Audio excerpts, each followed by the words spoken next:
आप सभी बहनों को अहोई अष्टमी पर्व की ढेर सारी शुभकामनाएं। अहोई अष्टमी का व्रत कार्तिक माह के कृष्ण पक्ष की अष्टमी तिथि को रखा जाता है। यह व्रत कार्तिक माह में करवा चौथ के ठीक 4 दिन बाद और दीपावली से ठीक 8 दिन पहले किया जाता है। जिस वार की दीपावली होती है, अहोई आठे भी उसी वार की पड़ती है। अहोई आठे व्रत अपनी संतान की लंबी आयु, सुख समृद्धि और खुशहाल जीवन के लिए किया जाता है। अहोई माता की पूजा करते समय हमें व्रत कथा जरूर सुननी चाहिए। व्रत कथा के बिना इस व्रत का पूर्ण फल प्राप्त नहीं होता है। तो आइए सुनते हैं अहोई अष्टमी व्रत की कथा। हे अहोई माता, इस व्रत कथा को कहने और सुनने वाली सभी माताओं और बहनों की संतानों की आप रक्षा करना। आप सभी से अनुरोध है कि कमेंट बॉक्स में जय अहोई माता जरूर लिखें। पौराणिक कथा के अनुसार प्राचीन काल में एक साहूकार था। साहूकार के 7 बेटे और 7 बहुएं थी। साहूकार की एक बेटी भी थी जो कि दीपावली पर अपने ससुराल से मायके में आई हुई थी। दीपावली पर घर को लीपने के लिए सातों बहुएं मिट्टी लाने के लिए जंगल में जाने लगी, तो ननद भी उनके साथ ही मिट्टी लाने के लिए चल दी। साहूकार की बेटी जहाँ पर मिट्टी खोद रही थी, उस स्थान पर शाहू माता अपने बेटों के साथ रहा करती थी। गलती से मिट्टी खोदते समय साहूकार की बेटी की खुरपी की चोट से शाहू माता का एक बच्चा मर गया। जब शाहू माता आई तो उसने अपने मरे हुए बच्चे को देखा और देखकर बहुत ही क्रोधित हुई और उससे बोली कि मैं तुम्हारी कोख बांधूंगी। शाहू माता के ऐसे वचन सुनकर साहूकार की बेटी अपनी सातों भाभियों से एक एक करके विनती करने लगी कि वह उसके बदले में अपनी कोख बंधवा ले, लेकिन उसकी किसी भी भाभी ने एक भी बात नहीं सुनी। तब सबसे छोटी भाभी सोचने लगी कि यदि मैं कोख नहीं बंधवाऊंगी तो सासू माँ नाराज हो जाएगी। ऐसा सोचकर छोटी भाभी ने ननद के बदले कोख बंधवा ली। इसके बाद वे सभी घर पर आ गए और धीरे धीरे दिन बीतने लगे। इसके बाद छोटी भाभी को जो भी लड़का होता वह 7 दिन बाद मर जाता। तो एक दिन उसने पंडित जी को अपने घर पर बुलाया और उससे पूछा कि पंडित जी, मेरी संतानें 7वें दिन मर जाती है, इसका क्या कारण है। तब पंडित जी ने छोटी बहू से कहा कि तुम सुरही गाय की सेवा करो, क्योंकि काली गाय शाहू माता की भाईली है और वह ही तेरी कोख को छुड़वा देगी, तभी तुम्हारा बच्चा जीवित रहेगा।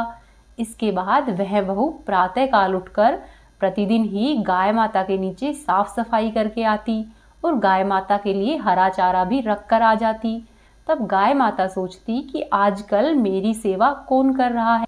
इसी तरह से छोटी बहू कई दिनों तक गाय माता की सेवा करती रही। तब एक दिन गाय माता ने सोचा कि मैं आज सुबह सवेरे जल्दी उठूंगी और देखूंगी कि कौन है जो मेरी सेवा कर रहा है। अगले दिन गाय माता खूब तड़के उठी तो क्या देखती है कि एक साहूकार के बेटे की बहू उसके नीचे साफ सफाई कर रही है और थोड़ी ही देर में वह हरा चारा लेकर आई और गाय माता के पास रख दिया। तब गाय माता उससे बोली कि क्या बात है, तुम मेरी सेवा क्यों कर रही हो। मैं तेरी सेवा से बहुत प्रसन्न हूँ, तुम्हारी जो इच्छा हो वह मांग लो। तब साहूकार की बहू बोली कि हे गाय माता, शाहू माता तुम्हारी भाईली है और उसने मेरी कोख बांध रखी है, इसलिए मैं चाहती हूँ कि आप मेरी कोख खुलवाने में मदद करें। तब गाय माता ने कहा कि ठीक है। ऐसा कहकर गाय माता उस बहू के साथ 7 समुंदर पार अपनी भाईली के पास उसको लेकर चली। रास्ते में कड़ी धूप थी तो वे दोनों एक पेड़ के नीचे रुक गई और थोड़ी देर आराम करने लगी। थोड़ी देर में एक सांप आया और उसी पेड़ पर गरुड़ पक्षी और उसके बच्चे रहते थे। गरुड़ पक्षी बाहर खाना लाने के लिए गया हुआ था। जब वह सांप पेड़ के पास आया तो बहू ने सोचा कि अब यह सांप इन बच्चों को डसेगा। ऐसा सोचकर साहूकार की बहू ने उस सांप को मार दिया और ढाल के नीचे दबा दिया। और इस तरह से साहूकार की बहू ने उस गरुड़ पक्षी के बच्चों की जान बचा ली। थोड़ी ही देर में वहां पर गरुड़ पक्षी आई तो वह देखती है कि वहां पर खून पड़ा हुआ है। खून देखकर गरुड़ पक्षी सोचने लगती है कि जरूर इस बहू ने मेरे बच्चों को मारा होगा। ऐसा सोचकर गरुड़ पक्षी साहूकार की बहू को चोंच मारने लगी। तब साहूकारनी बोली कि मैंने तेरे बच्चों को नहीं मारा है, बल्कि सांप तेरे बच्चों को डसने आया था। मैंने तो सांप से तेरे बच्चों की रक्षा की है। यह सुनकर गरुड़ पक्षी बोली कि कि मांग, तू क्या मांगती है। तब वह बहू बोली कि 7 समुंदर पार शाहू माता के पास हम दोनों को पहुंचा दो। गरुड़ पंखनी ने दोनों को अपनी पीठ पर बिठाया और उन दोनों को शाहू माता के पास पहुंचा दिया। शाहू माता अपनी भाईली को देखकर बहुत खुश हुई और कहने लगी कि बहन बहुत दिनों में आई, और फिर कहने लगी कि बहन मेरे सिर में जुएं पड़ गई है। तब सुराही गाय के कहने पर साहूकार की बहू ने सलाई ली और शाहू माता के सिर से जुएं निकाल दी। शाहू माता के सिर से जुएं निकालने पर उनके सिर में बहुत आराम हुआ और शाहू माता प्रसन्न हो गई और बहू से बोली कि तूने मेरे सिर में बहुत सलाई डाली है, इसीलिए जा, मैं तुझे 7 बेटे और 7 बहुओं का आशीर्वाद देती हूँ। तब बहू बोली कि शाहू माता मेरे तो एक भी बेटा नहीं है, 7 बेटे कहाँ से होंगे।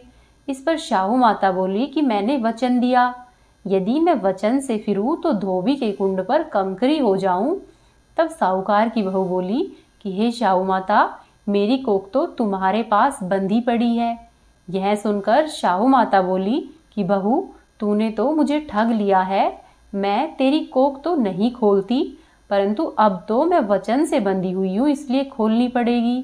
जा, तेरे घर पर तुझे 7 बेटे और 7 बहुएं मिलेंगी, तू जाकर उजमन करियो, 7 अहोई बनाइयो और 7 कढ़ाई करियो। साहूकार की बहू इस तरह से आशीर्वाद लेकर और अपनी कोख खुलवाकर अपने घर पर आ गई।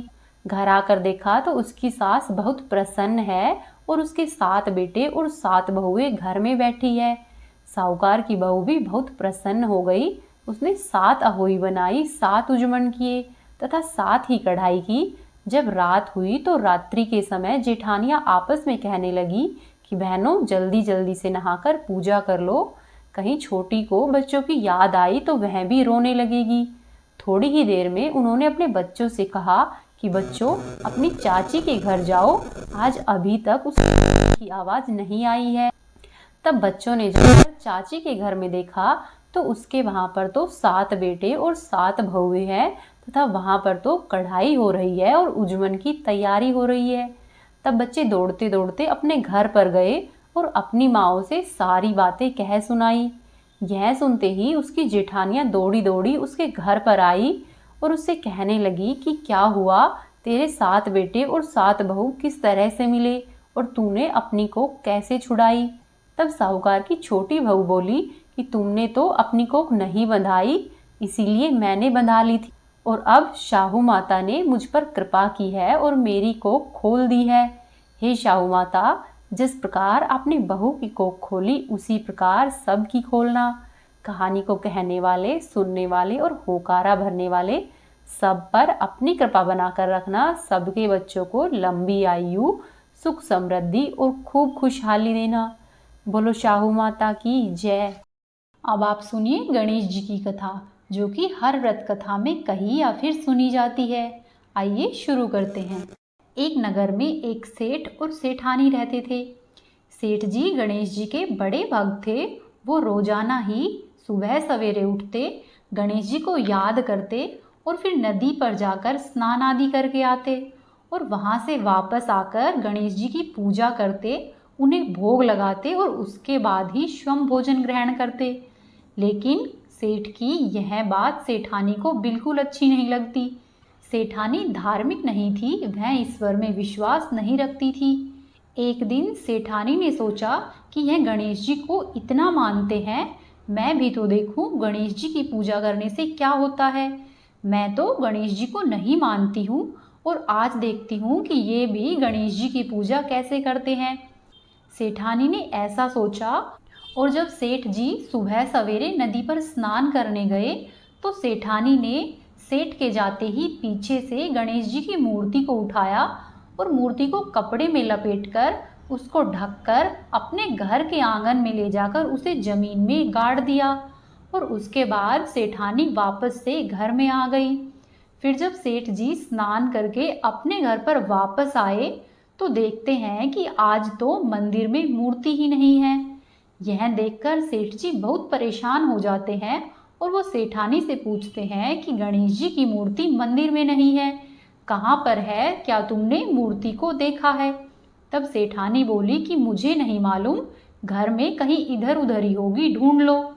सेठ जी ने कहा ठीक है, और वो मूर्ति ढूंढने लग गए। लेकिन सेठ जी को पूरे घर में कहीं भी गणेश जी की मूर्ति नहीं मिली। तो इस वजह से वो ना तो भोग लगा पाए और ना ही उस दिन उसने कुछ ग्रहण किया। गणेश जी के इस तरह से घर से चले जाने से सेठ जी बहुत दुखी थे और वो सोच रहे थे कि हे प्रभु, मुझसे ऐसी क्या गलती हुई कि आप मुझे इस तरह से छोड़कर चले गए। इसके बाद सेठ ने भी अन्न और जल का त्याग कर दिया और अब तो 2 से 3 दिन बीत गए, परंतु सेठ जी ना तो गणेश जी को भोग लगा पा रहे थे और ना ही स्वयं भोजन ग्रहण करते। वो सिर्फ एक ही प्रार्थना करते कि हे गणेश जी, मुझे दर्शन दीजिए, मुझे कोई गलती हुई है तो मुझे बताइए, मैं अवश्य ही ठीक करने की कोशिश करूँगा। इस तरह से सेठ जी हाथ जोड़कर गणेश जी से मन ही मन प्रार्थना करते रहते। तब गणेश जी ने सोचा कि इस सेठ का विश्वास तो बड़ा ही पक्का है। 2 से 3 दिन हो गए हैं, इसने न तो अन्न ग्रहण किया है और न ही जल।